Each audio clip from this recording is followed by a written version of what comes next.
Sadhguru, I read in one of your question answer sessions that you were referring that even meditation is not the thing. Like, I mean, maybe it's a confusion to me. Like, Buddha didn't meditate much, though his followers did. I mean, it's just a state of ecstasy which people get into. Uh, is it that? Uh, like, of course, I meditate and get the feeling of bliss and ecstasy, and it remains throughout the day.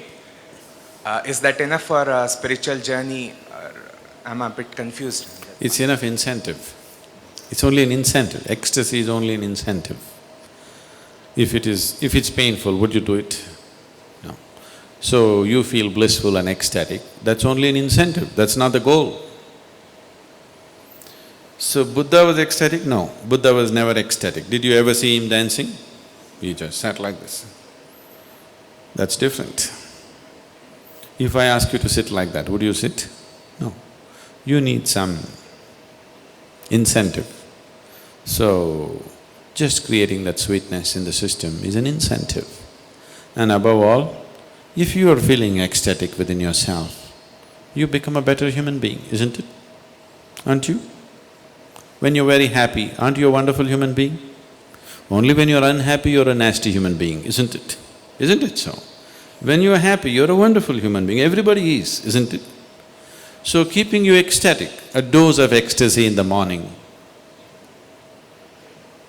the world is feeling better. If everybody in Hyderabad started off in an ecstatic way in the morning, Hyderabad would be a wonderful place, isn't it? They start with tension, so it's something else is happening. So ecstasy is not the goal of meditation, it is just an incentive to keep you going, because otherwise you wouldn't go. So what is meditation? The purpose of… if we have to look at the purpose, if you sit in meditation, slowly it will become like this, your body is here, your mind is out there, what is you is somewhere else. Once these three things are happening separately, once there is a space between you and the body, between you and the mind, this is the end of suffering. Once the fear of suffering is taken away, only then you will keep your instinct of self-preservation down, otherwise you won't keep it down. As long as the fear of suffering is there, you will not keep the instinct of self-preservation down. The only reason why you are naturally not spiritual is because you have empowered your instinct of self-preservation too much. All the time it is trying to make you like a bubble in the world, separate bubble, not willing to mix with anything. So unless you keep your instinct of self-preservation down, you will not become spiritual in any way. You will not know life as one happening. You will always be an individual, trapped. Have you noticed even in your general life, when you're very happy, you keep your guards down? Isn't it so? When you're unhappy, fully shielded.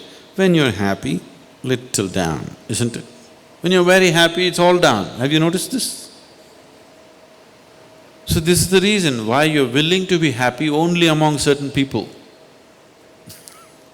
Because you don't know how to be just happy and still know where to stop life when it has to be stopped.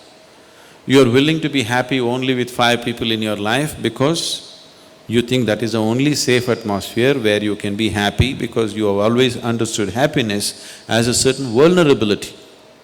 See, just say you walk on the street and you smile at anybody, they'll look like this. Why? What's their problem smiling back at you? What are they going to lose?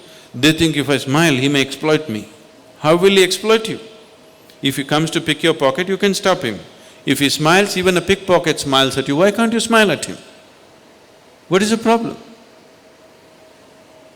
Just try today and see, just go out and smile. People who look like this, they're surprised, somebody is making me vulnerable to life. They want to go on the street like rocks, they want to go home and become life. Doesn't work. After some time you become a rock there also. If you want to be life, you must practice it everywhere, isn't it? So, Meditation gives you that space between you and your body, between you and your mind. Whatever suffering human beings have known, it has either entered them through the body or through the mind. Do you know any other kind of suffering? There are only two kinds of suffering, isn't it? Once you have a distance from these two things, this is the end of suffering.